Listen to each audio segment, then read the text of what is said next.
Jaz sem vesel, da so izhodišča, ki so bila oblikovana na skupnih sestankih med holdingom in vodstvom Termoelektrarne Trbovlje usklajena in na nek način tudi odsevajo nek, recimo temu, optimalen, hkrati realen pogled naprej za ta pomemben energetski objekt v Republiki Sloveniji.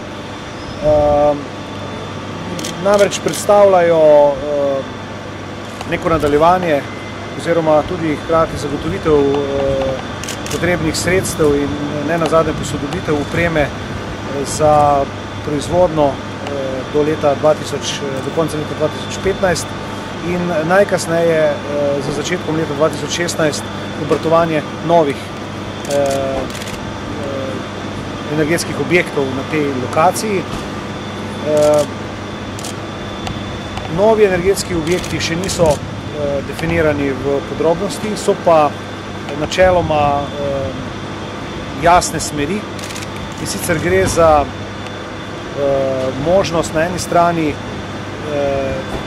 tehnologije oplinjanja premoga oziroma proizvodnje sintetičnega plina in uporabe tega plina v plinsko-parni enoti. Ta plinsko-parna enota pa lahko uporablja seveda tudi zemeljski plin. Skratka je to kompatibilen projekt z obstoječimi razmišljanji in obstoječim energetskim dovoljenjem. Hkrati pa se načrtuje tudi enota na trda goriva v kombinaciji z biomaso, ki bi obratovala kot soproizvodna z visokim izkoristkom in bi bila posledično tudi deležna premije za prednostno dispečiranje. Torej, če povzamem, do konca leta 2015 nujne posodobitve, da ta blok tudi obratuje varno in zanesljivo. Po tem obdobju pa celo paralelno lahko dva nova, sodobna, učinkovita proizvodna objekta. Vlaganja v turbino so torej potrjena, dokončna?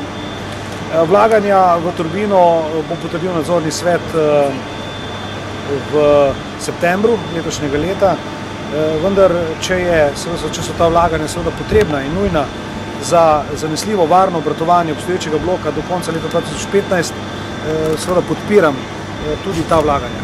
Zemeljski plin, cena ni več problem za gradnjo plinsko-parne enote? Seveda je problem. Zato pa pravim, da bo v nadaljevanju padla tudi odločitev o tej izpeljanki plinsko-parne enote, torej ali sodobne tehnološke rešitve že omogočajo tudi uplinjanje in proizvodnjo sintetičnega plina in s tem torej zagotavljanje energenta za plinsko-parno enoto na tak način, ali seveda odprta so še zmeraj vrata za klasično plinsko-parno enoto na zemeljski plin. Rečete, da morajo biti vsi projekti aktivnosti med Termoelektrarno in skupino usklajeni.